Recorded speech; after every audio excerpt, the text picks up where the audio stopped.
Hello friend, आज के इस वीडियो में मैं आपको बताऊंगी कि त्रिभुज का क्षेत्रफल किस तरीके से निकाला जाता है। मैंने एक वीडियो बनाई थी जिसमें क्या है कि त्रिभुज की एक भुजा नहीं दी गई थी और जो दो भुजा होती हैं वो दी गई थी। तो इस तरह के त्रिभुज का क्षेत्रफल मैंने इस वीडियो में एक में निकाल के आपको बता दिया है।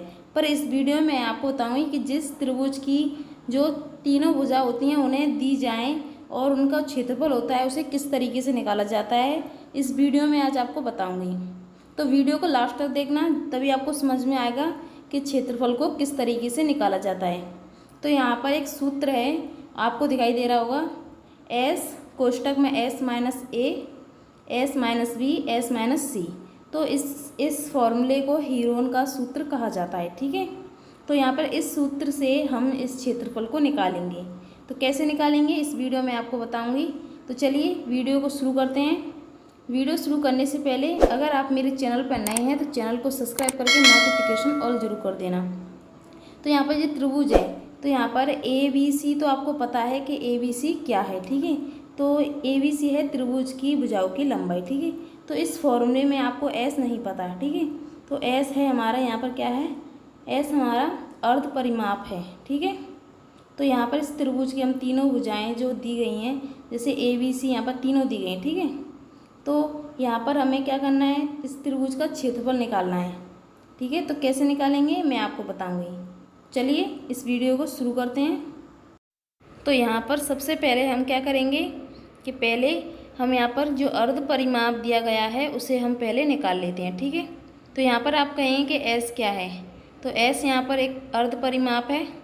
ठीक है, और इस सूत्र को हम हीरोन का सूत्र कहते हैं। ठीक है, क्या कहते हैं, हीरोन का सूत्र। ठीक है, तो अगर आप त्रिभुज का जो किसी भी तरह के आप त्रिभुज का क्षेत्रफल बहुत ही आसान तरीके से निकाल सकते हैं इस फॉर्मूले से। तो पहले हम इसका अर्ध परिमाप निकालेंगे। अर्ध परिमाप निकाल लेंगे तो हम इस जो त्रिभुज का क्षेत्रफल है उसे भी बहुत ही आसान तरीके से निकाल लेंगे। तो क्वेश्चन हमारा क्या दिया गया है, तो यहाँ पर इसकी तीनों की जो भुजाएँ दी गई हैं। ठीक है, यहाँ पर सभी की दी गई हैं। इसका हम पहले अर्ध परिमाप निकालेंगे। तो अर्ध परिमाप का मतलब होता है यानी कि अर्धवृत्त का परिमाप, यानी चारों ओर की माप। ठीक है, पहले हम इसका अर्ध परिमाप निकाल लेंगे, फिर हम इसका हीरोन का जो सूत्र होता है उसके साथ हम इसका क्षेत्रफल निकाल लेंगे। ठीक है, तो लिखेंगे यहाँ पर S बराबर A प्लस बी प्लस सी बट्टे 2। ठीक है, ये इसका फॉर्मूला है।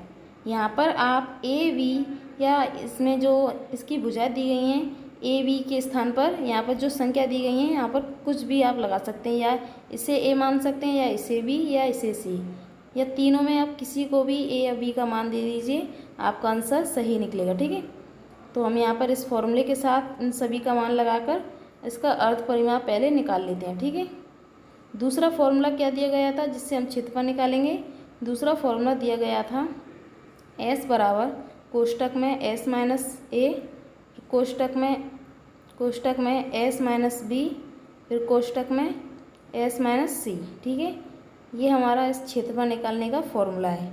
इस फॉर्मूले से आप किसी भी त्रिभुज का क्षेत्रफल बहुत ही आसान तरीके से निकाल सकते हैं। तो चलिए पहले हम इसका अर्ध परिमाप निकाल लेते हैं। तो यहाँ पर हम इसे हम ए मान लेते हैं, इसे बी और इसे हम सी।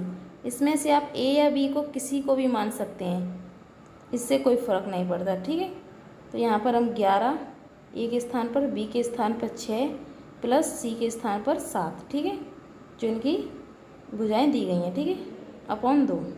ठीक है, अब यहाँ पर इन सभी को जोड़ लेते हैं, 11, 6 और 7।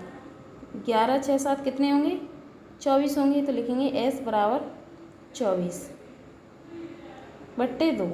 2 से 24 12 बार कट जाएगी, ये तो आपको पता ही हुआ। ठीक है, तो जो हमारे जो एस है वो कितनी है, 12। ठीक है, 2 से 24 12 बार कट जाएगी, तो हमारा जो अर्ध परिमाप है वो निकल आया है।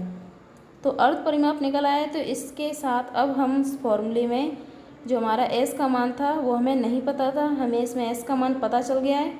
तो अब हम उस फॉर्मूले में इसका मान लगाकर इसका क्षेत्रफल निकाल लेंगे। ठीक है, तो यहाँ पर जो हमें त्रिभुज का क्षेत्रफल के यहाँ पर बोला गया है कि हमें यहाँ पर जो त्रिभुज का क्षेत्रफल निकालना है, तो इस फॉर्मूले से निकालना है। तो चलिए अब इसके स्थान पर सभी का मान लगाते हैं। तो लिखेंगे हम यहाँ पर रूट में, ठीक है। तो s का मान कितना दिया गया था, 12 दिया गया था। अब कोष्टक में लिखेंगे हम s का मान कितना है 12, तो यहाँ पर 12 माइनस a का मान कितना है 11, तो यहाँ पर हम लिखेंगे 11, ठीक है। फिर कोष्टक में क्या है, s का मान कितना है 12 माइनस b का मान कितना है 6, तो यहाँ पर 6 लिखेंगे। फिर कोष्टक में लिखेंगे 12 माइनस c का मान कितना है 7, तो यहाँ पर हम 7 लिखेंगे, ठीक है। अब यहाँ पर हम लिखेंगे रूट में 12,